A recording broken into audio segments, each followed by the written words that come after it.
How's it going, everybody? Welcome back to the channel.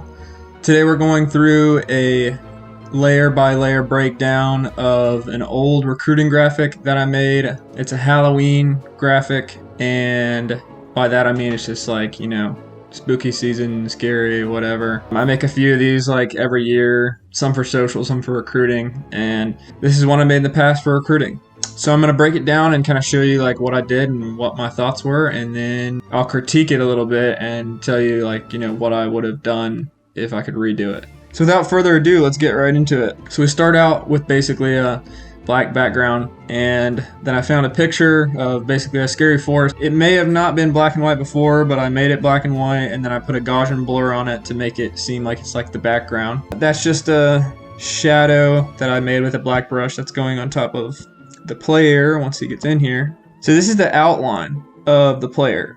And so what I did here is I got the outline of the helmet and his jersey, then double clicked on the right side. And then what that does is it pulls up this box, and you can do like inner shadow, inner glow, drop shadow, outer glow. You can do all these effects. And so what I do is inner shadow usually. You can do inner glow, but I feel like inner shadow just gives you, I mean, you can make it white. So it's basically a glow. Under inner shadow, you can kind of control it more and do what you want with it. So what I do is, if you have the players cut out, you can go to inner shadow, put that in, reduce the fill to 0. It's at 100 right now, but that's because I've done something to it. So you reduce the fill to 0, you will save it as a smart object. So basically, that'll take away like all of what's inside of the inner shadow, and you just get left with this outline. And then once you have that, you can make a mask of just that, and then you can erase like parts that you don't want. So then I have a smoke brush that I use, and you know, it's like a kind of a weird smoke brush, but I'm pretty sure when I got it, it said smoke brush. So we started doing some of that and painting on the hair. I don't even know like what I was going for originally, but I feel like this was not my original thought, and then I thought, oh, this kind of looks like hair, and it kind of looks like ghost hair, so let's just run with it. So I started painting some of that on, made some layers. That's what the player looks like. Levels, just to darken up the yellow. Took the yellow away. I think, yeah, that just darkens it to make it look kind of more like the other black. So there's basically no color at this point. Then I darken up the back some more. Brighten up the front. I think that's like more of where the light was coming from, or where I want the light like on him, because he's kind of like glowing. There's not really a good light source really, it's more just him.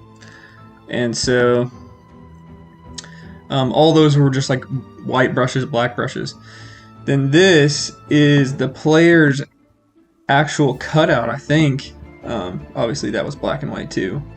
I put a levels layer on that to brighten up certain parts of him to kind of make him lighter and make it seem like, you know, he's like a ghost.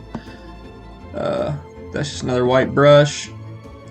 That's kind of a glow brush right there that I painted in front of his face mask to make it look like, you know, his face is like glowing out of his face mask. More hair. There's like, whenever you get packs of brushes online, there's like a billion different brushes, so you gotta use all of them, you know. Basically painted a whole bunch of hair, found some crack textures online, and then put those, I masked those to his arm. Actually, I don't know if I masked it to him. I think I just slapped it on there. Just to make it a little more scary, because cracks are scary, right? And put a crack on his face. Kind of almost makes it look like he's like smiling, like his smile is a crack. Or that's the smile crack, yeah, there you go. Okay, yeah, so I masked it to his body only, right there. This is another cutout of him. So this is the same object, which is him, with the fill at 0. You can see that here. I don't know why, because it's locked. The fill's at 0, so see if you bring the fill up to 100, that's what it actually looks like. So then you bring the fill down. I did an inner glow, outer glow. I actually did use glows there. And so that's what, you know, brings this stuff out along the edges, and then also a little bit inside. That, I think I just kind of made a drawing of his lips. I don't think I got that from his actual... Oh yeah, I did. Okay. So that is his actual, where his actual lips would be. And then did an inner shadow of that, and then right there I wanted to outline the inner part of his arm, so I made that. And that's just a gradient to kind of darken up the lower right side. Put more glow to kind of make him the overall light source, and then that's just like a smoky brush I think that I used. I don't know why I made this green, but I put this green filter over it. I guess I just thought that like that would give it a little more of a spooky vibe, which it kind of does. But so then I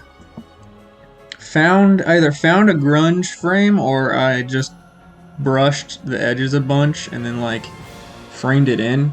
Don't know if that was a good move or a bad move. I mean, honestly, could go without, really. Then I put our like color filter over it, and that made like the glow really pop. Put some text in there, just like, you know, some little phrases to make it cool. I mean, these are not placed really well. That's another thing I would fix. I don't know. The text placement can be hard sometimes, especially when like you don't plan it out in the beginning, and so it looks kind of just like thrown in there. But anyway, Demon of the Rock. The Rock is what people call Kid Brewer Stadium. And then Beast of the Mountains, obviously App State is in the mountains. Nightmare of the Sunbelt, that's their conference. So then the last thing is just some filters or color lookups that I put over top of it.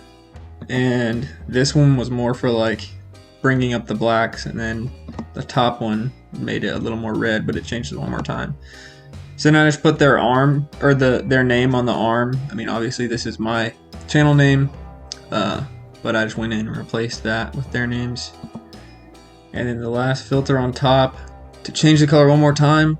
And really it's like a pretty neutral color. Like, yeah, it's kind of bluey, greeny, whatever. So ideally, you know, it would be more black, yellow, white, because that's our brand. The one gold text being their name like stands out the most, and that's what you want, is like, or that's what recruits want. They want something that's gonna look cool. They want something with their name on it and where their name stands out. So that's what I ended up with. If you have any questions, feel free to comment below or reach out to me on social media. You can find my social media in the video or below in the description. Feel free to reach out, ask questions, whatever. Like and subscribe, and I'll see you in the next video.